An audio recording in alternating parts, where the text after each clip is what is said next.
Three Lions TV. We are sponsored by Regal Elevators and Lifts Consultants Limited for the entire Euros Three Lions campaign. This is your preview show, hopefully not for the last time, against tomorrow's knockout stages, round of 16, second round, call it what you like, at Wembley against the old enemy. Yes, of course, it is the Germans. Just don't mention the war or seeing 10 German bombers. Just a recommendation from the FA, but you do what you like. I'm sure it will be buzzing tomorrow. I don't feel that the competition's really got going for me as of yet. I'm sorry to say that.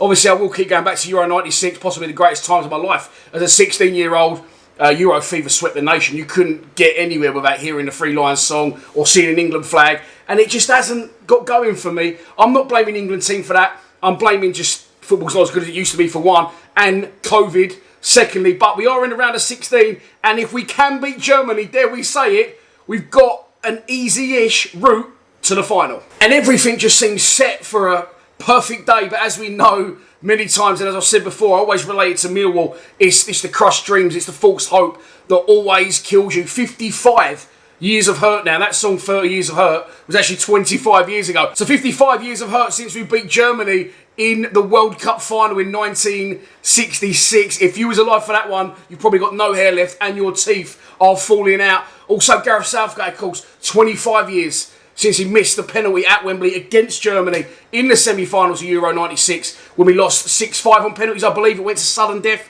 and Gareth walked away. The stage is set. It's written in the stars for Big G and his troops. And I want to refer to this because I saw Ian Wright mention it yesterday on the BBC, and I've seen a few people mention this.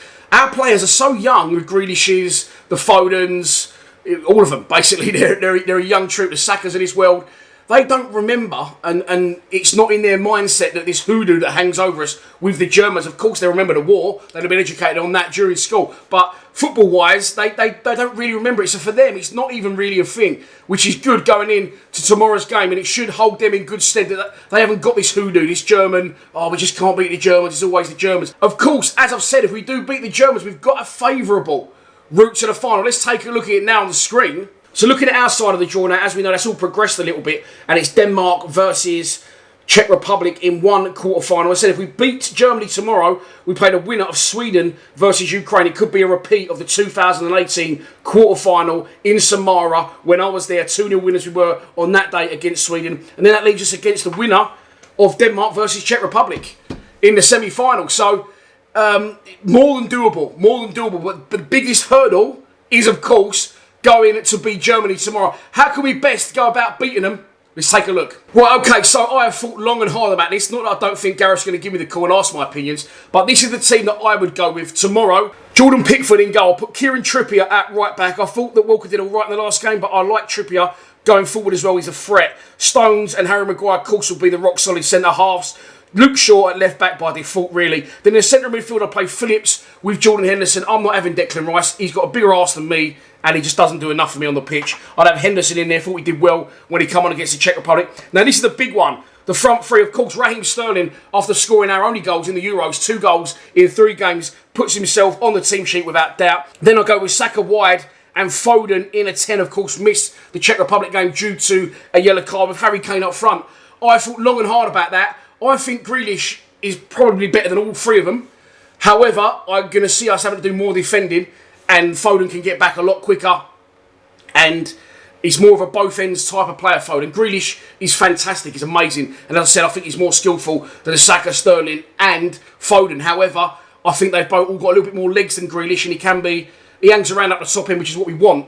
But for me, in this instance, if we're playing a team and we can roll on 4-5-0, you have Grealish, of course you do. But I think there's going to be a lot of hard work, a lot of digging in, a lot of defending. So that's the 3 that I would go with. Saka, I don't think you can drop after his performance. He's very raw. He may not have the greatest football brain in the world at the minute, but I think, as I said in my last video, that suits us because he can just run and run. No fear, just run at them, take them on, see what the Germans have got up front. Harry Kane, he's got to play. I know he's not firing.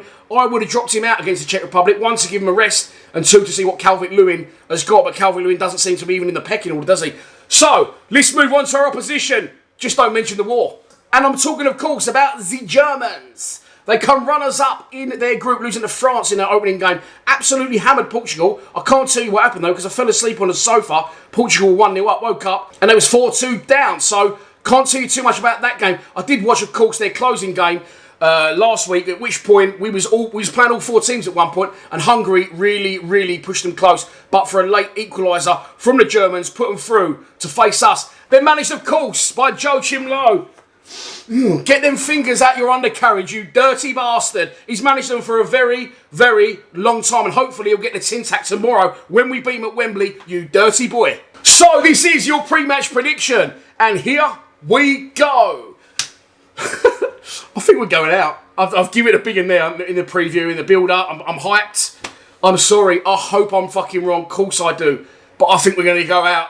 Some things never change, and I don't think they're going to tomorrow at Wembley. Boom, and back down to earth with an absolute bang. I'm sorry, I want to lie to you. I do, but I just don't think we're going to beat the Germans tomorrow. Some things just don't change, and unless we're going to go to war, which of course we win, tomorrow with the football, they just always seem to get the better of us, and I think that will be the case. At Germany, at Wembley, wherever you like, at Wembley tomorrow it is. I hope I'm wrong. I will be live streaming tomorrow. I might be doing it here, or I might be going out to my mate who's got some mad fan zone in his garden. I might do it there, but with other people who don't watch Lions TV, might think I'm a bit fucking drip, sitting there commentating in the garden while there's like 50 people. But I might do it. Let's see how the day pans out. Please subscribe to Lions TV. Come on, the Free Lions.